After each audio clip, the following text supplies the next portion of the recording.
Derbyites, we are back for yet another slugfest. Today we're talking about those wacky SAG nominations that came out this morning, and today I've got really a stellar panel of fellas. I'm really excited that we all get to join and talk about film today. So Tony Ruiz, he's in Sacramento, Charlie Bright's in Virginia, David Buchanan's in Connecticut, Denton Davidson is in Minneapolis, and I am in Sydney. So yeah, good times. Look, I am a little bit concerned about these film nominations because a lot of people that we expected to see missed out, and there was a couple of really cool surprises. And now I'm a little concerned about what's going to happen for the Oscar race and how is this going to affect certain people's chances. But before we get into all that stuff, let's just talk about each of us. What was that one or perhaps two nominations that you saw this morning that really made you happy? Let's start on something positive. We need some positivity. So who wants to go first? Has anyone got something off the bat that they're just so thrilled about, they just can't contain themselves, they've almost like wet themselves? What? Tell me. For me, it was easy. Vanessa Kirby for Pieces of a Woman. I was just destroyed by that film, and even though she had a lot of buzz going into it, it was hard to know whether she would get in here. And so the fact that she did, I think bodes really well for her Oscar chances for a film that on the surface might look really hard to get in, especially, I was really concerned, I'm not thrilled about the lack of Ellen Burstyn, but Vanessa Kirby getting in there just really made me happy. I agree totally with that, by the way. Who else? Anyone else got something they're really excited about? I gotta say, Maria Bakalova, I'm really, really happy that this train seems to be a real thing. I remember after I saw the movie thinking to myself, she could really be a real contender in supporting actress. And I know a lot of people thought that it was not something that was going to happen and thought that specifically SAG was going to be a place where she would probably experience the most trouble getting in. But now that she's in, it's going to be a surprise if she doesn't get in at the Oscars now. Yeah, surely she's done all the right things so far, like in terms of ticking all the right boxes to get her to the Oscars. And I've got to say, Charlie, when you mentioned that to us months ago, there was a few people saying, that's not likely. Some of us agreed, but I'm just really excited. This is the kind of performance we don't often see rewarded. And it's not just, the character she plays, but she has put a lot of effort and time and work and meticulous planning in how she plays this character. It's so impressive, and I'm very, very, very happy as well. What about you, Denton? What did you love the most? Well, I love just seeing Carey Mulligan get in. I was a big fan of Promising Young Woman. I always get those two mixed up. Same.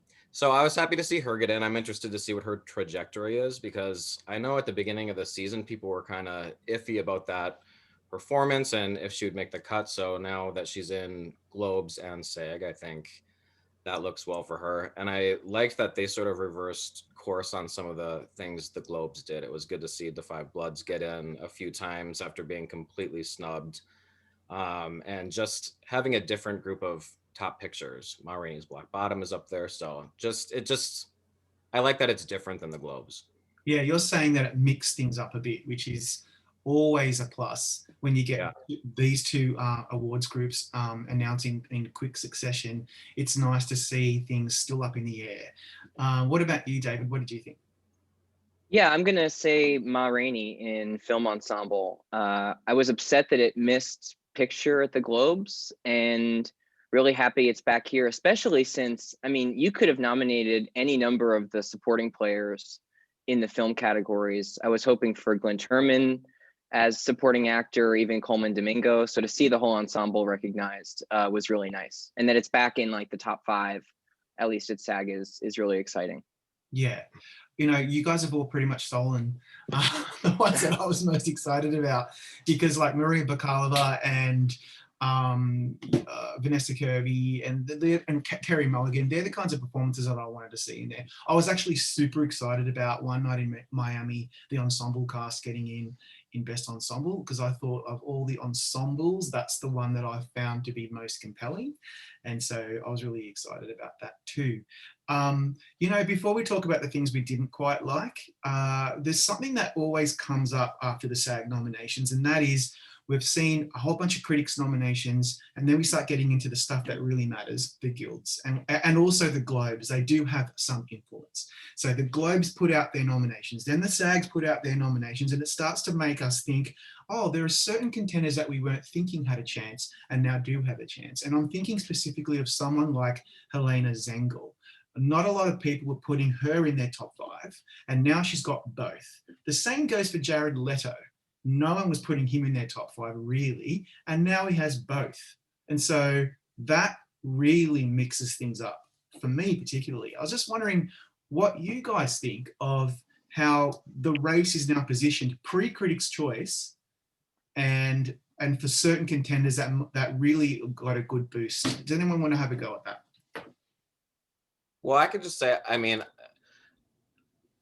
Helena Zengel to me is the biggest surprise because I mean, she's been in a movie that we've been talking about. We've been talking about News of the World this whole time, but not necessarily her performance. So to see her get in twice, and in this last round, it was at the expense of Amanda Seyfried, who's been ranked first on our leaderboard for I don't know how many weeks.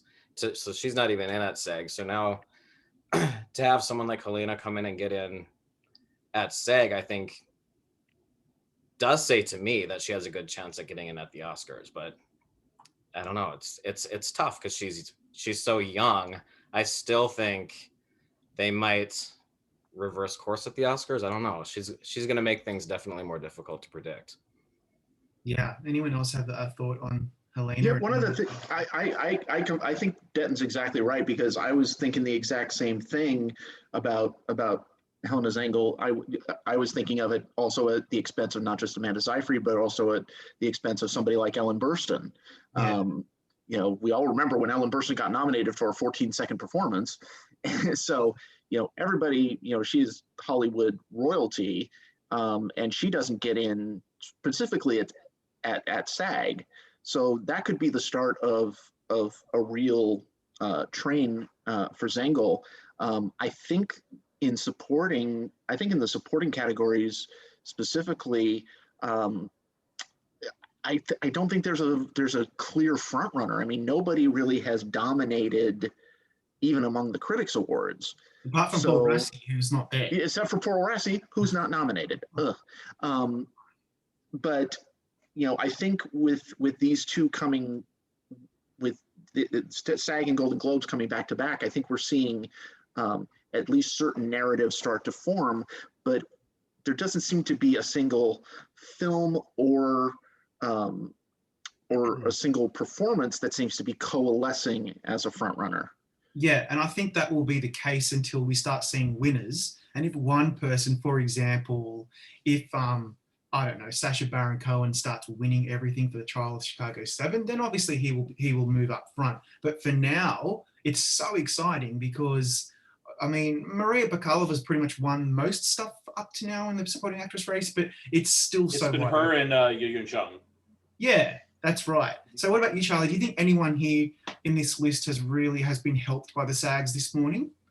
Well, I think absolutely Yo-Yeon Chung actually is probably, and Minari as a whole. Yeah. I think for a lot of people, Minari was on the bubble in terms of possibly getting into Best Picture, and with Steven Yeun, especially in lead actor, and with Yo-Yeon Chung and supporting actress. I don't know if this solidifies Steven Yeun, but even after missing the Globes yesterday, Yo-Yeon Chung is looking very good now to possibly be in at the Oscars. What I think is also really interesting, though, is what's going on with this Best Actor lineup. Oh, yeah. A lot of us thought that there was like 4 solids getting in: Riz Ahmed, Anthony Hopkins, help me out here. Chadwick Boseman and Delroy Lindo. But now Delroy Lindo has missed at both Globes and here, which is extremely concerning, to say it politely.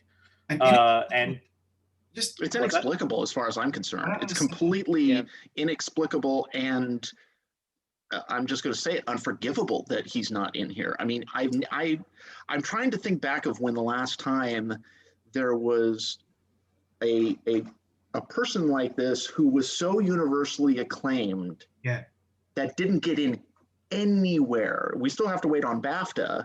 And Critics' Choice as well. And Critics' Choice. But, I mean, come on. We'll get in at Critics' Choice. But I think he's a shoo-in to get in Critics' Choice because he's won several Critics Awards, including National Society and New York. Yeah. So I think he's most likely in at Critics' Choice. And actually, this could actually bode well for him because the fact that these two came first and these were snubs could raise his profile. And then if he gets in at Critics' Choice and he gets in at BAFTA, where he was shortlisted earlier today, or longlisted as they call it. I guess that's the metric system. I have no idea. It could put him on more solid ground going into the Oscar nominations. And the fact that we have some breathing room before the Oscar nominations come out as well, I think is also going to be very helpful as well. But yeah, I think Charlie's exactly. I mean, if you had told me last week that Jared Leto would be on more solid ground for a nomination than Delroy Lindo, I would have kicked you out of my apartment.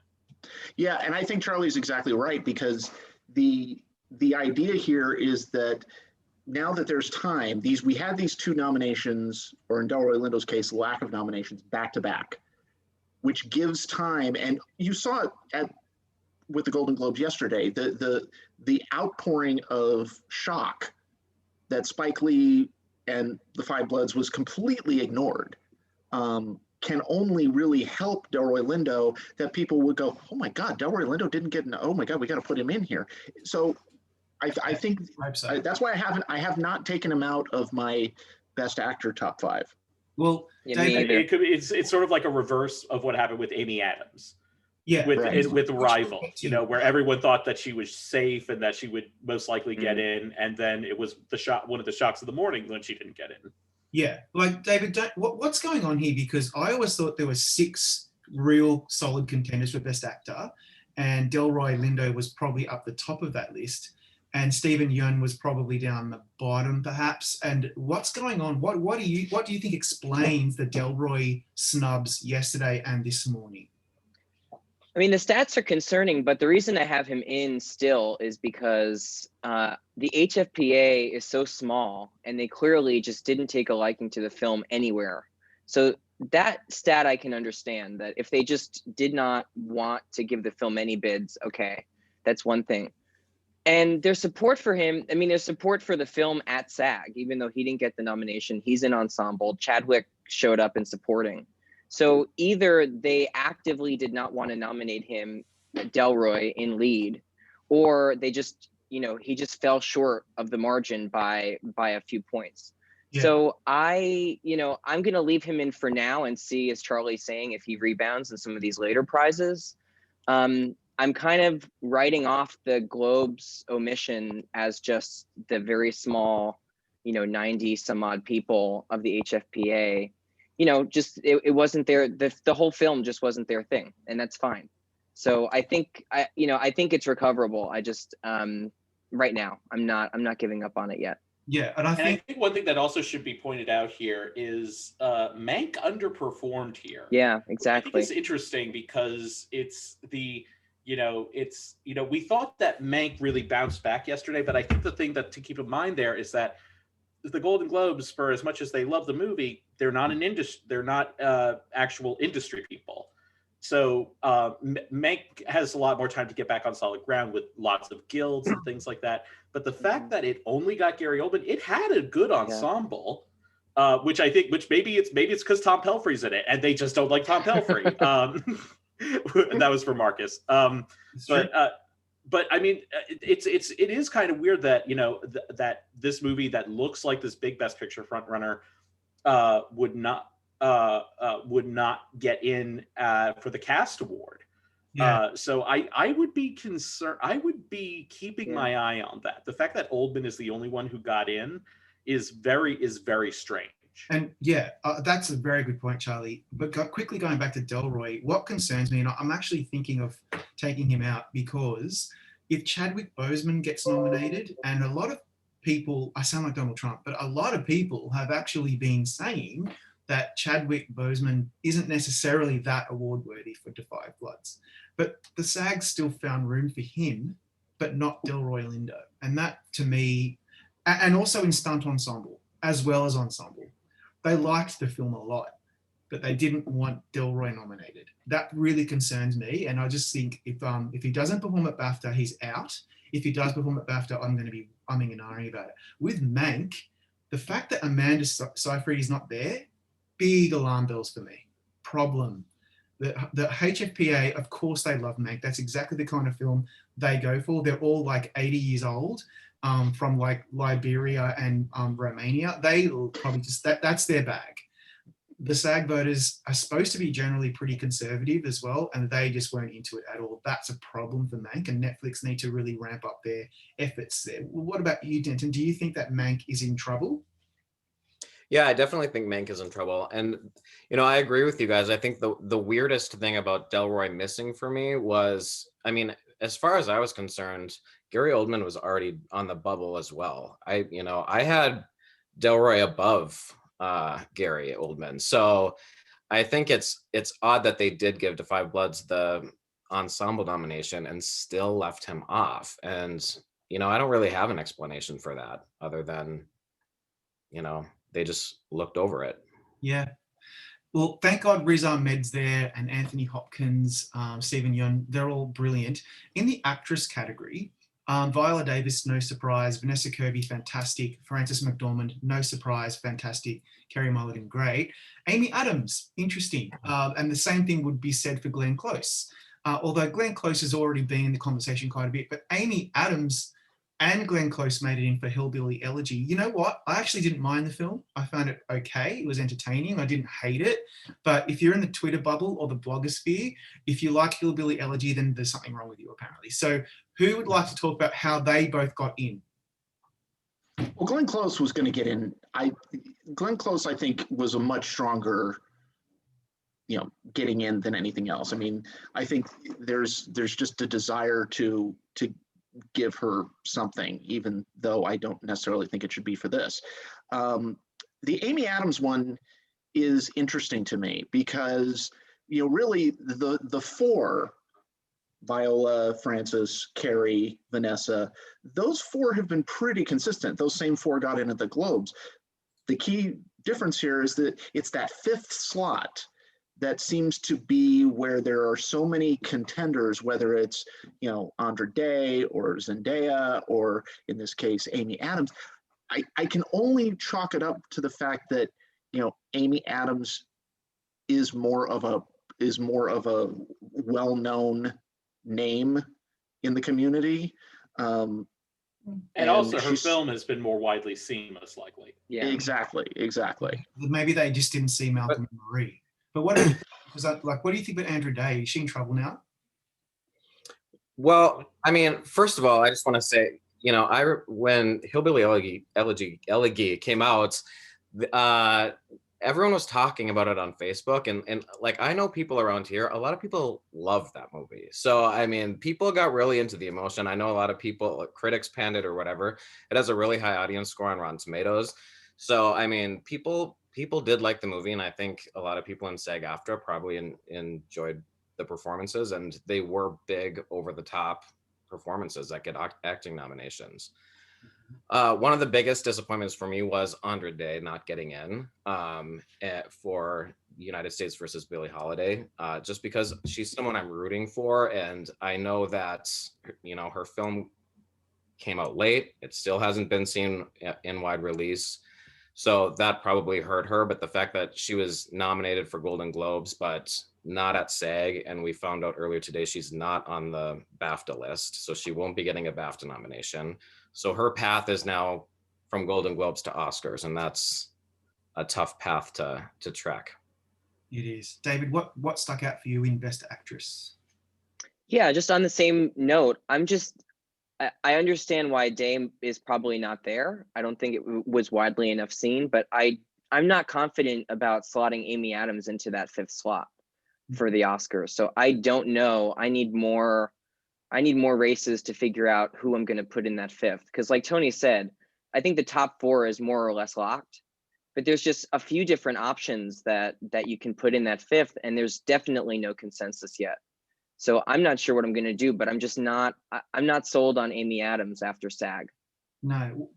Charlie, who are you veering towards in that 5th slot in Best Actress now that we've seen it?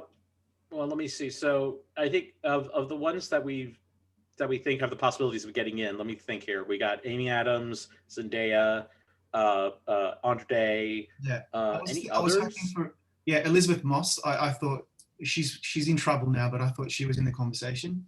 Well, she was always going to be in trouble for the Oscars because of genre bias. I mean, even after Lupita Nyong'o got in at SAG last year and dominated the Critics' Prize, she still wasn't able to translate that to an Oscar nomination. And Toni Collette in Hereditary, same problem. Toni Collette and Emily Blunt winning the supporting prize 2 years ago for A Quiet Place. What a disgrace.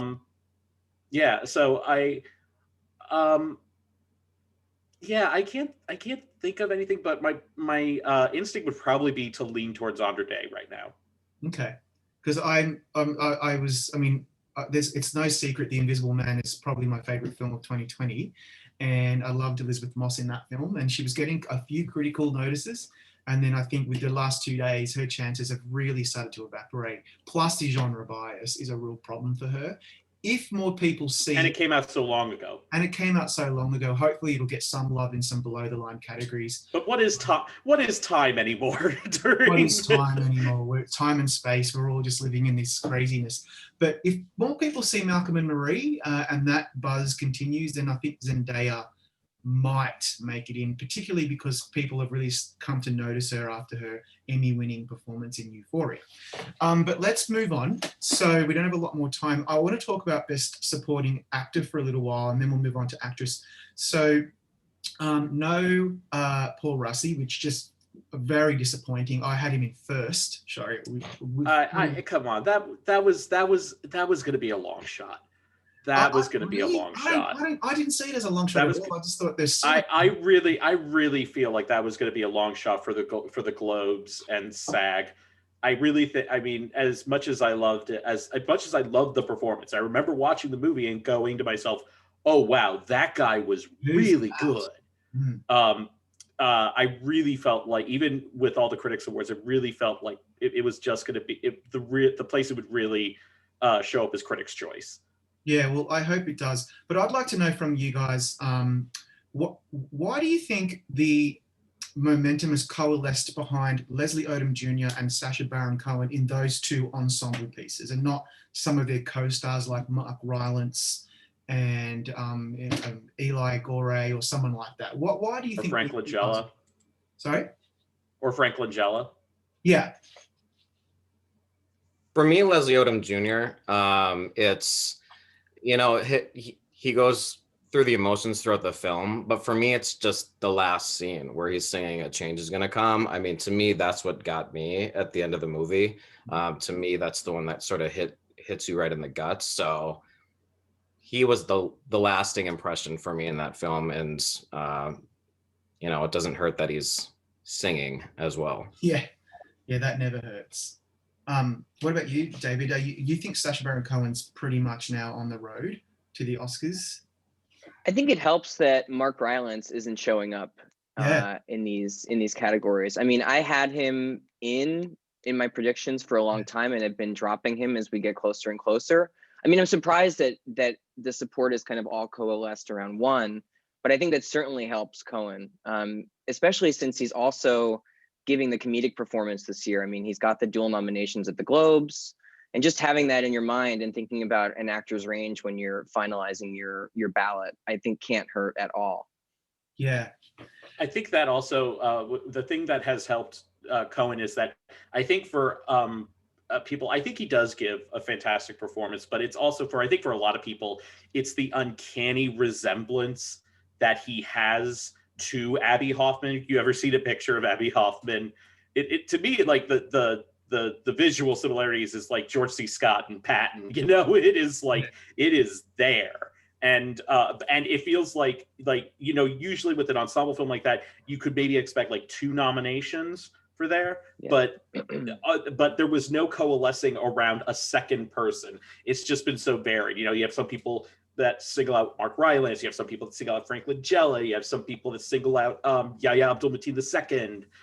So it is kind of just there was no solid coalescing there. That was the issue for me always up to this point. I was even thinking about Jeremy Strong. Like, there's a lot of really good Jeremy Strong, in that movie, but they seem to everyone's rallying. I think Sacha Baron Cohen has really gone to the front of that pack because of the Borat love, and so. I think that is immensely helpful. Yeah, and we've seen this sort of thing before. Movies that have these big ensemble casts, and a lot of times, there will be a coalescing around one single nominee for whatever reason. I mean, with Spotlight, it was everybody coalescing around Mark Ruffalo, and so you get that in a lot of these films. That's right. And also, Daniel Kaluuya seems to be really making strides as a real genuine contender and supporting actor now. And Jared Leto, he has 2 under his belt now, and who knows what's going to happen with him. This time last year, people were trashing him because he played the worst Joker and so forth. And look how things turn around with a performance that people have really taken to. Let's go to supporting actors before we go. We've spoken about Yoon Jung and Helena Zengel. Maria Bakalova obviously doing really well in the race, but this is a Glenn Close, Olivia Colman matchup yet again. As much as I would not count out Bakalova. I would not count her out. Either. And me of all people, I would love to see her win that Oscar. But I think that she has really. I mean, if you're able to steal the show from Sacha Baron Cohen, you're doing something good. Yeah. But let's talk about Glenn Close versus Olivia Colman, because I loved Olivia Colman in The Father, I really did. I thought Glenn Close was fantastic in Hillbilly Elegy. They're going to come up against each other again. God help us if Olivia Colman eventually somehow steals that Oscar, stop the steal, from Glenn Close. What do you guys think of that? I think it's possible. Go ahead, Denton. Well, I was just going to say it's sort of a reversal from the last time they matched up, where Glenn was playing someone a lot more reserved in The Wife. And Coleman was just really this ridiculous character in The Favorite. And it's really been reversed. Coleman in The Father is much more, held together. It's a quieter performance. And Glenn Close in Hillbilly Elegy is just, turned up to 11. Yeah, I mean, she is all the way turned up. So it's a reversal. Here's the thing about that. Wouldn't it seem weird if Olivia Colman were to win, but Anthony Hopkins not? Well, that's why I'm thinking she might pull it off. Right now I'm not predicting Hopkins. I mean, it's definitely possible when the awards start going out that they don't give it to Chadwick. But if it's Chadwick or Riz and it's not Anthony Hopkins, The Father is really well liked. I mean, the Globes proved that. They got the 2 nominations at SAG. And I feel like if they're not going to give it to Hopkins, they want to give the film something, and it could easily be Coleman. So I'm not ruling that out at all. Oh, that's like a dagger to the heart for me. I just want to see Glenn Close win that damn Oscar so we can all move on from that, the PTSD it was a good PTSD, to be honest. I was very happy that Olivia Colman won the Oscar. Don't get me wrong. Well, you want to talk about PTSD? Watching The Father was a traumatic experience for me. Wonderful. I couldn't breathe through my nose for 30 minutes after the damn thing was over. I was crying so much. It's a great movie. Look, we've got to let you guys go. We're running out of time. Thanks so much for joining me. We'll be back shortly to talk about TV. Everybody stick with Gold Derby, because as you know, we are the best on the internet. There's no one better than Gold Derby, okay? So just stick with us. We've got plenty more to come this awards season.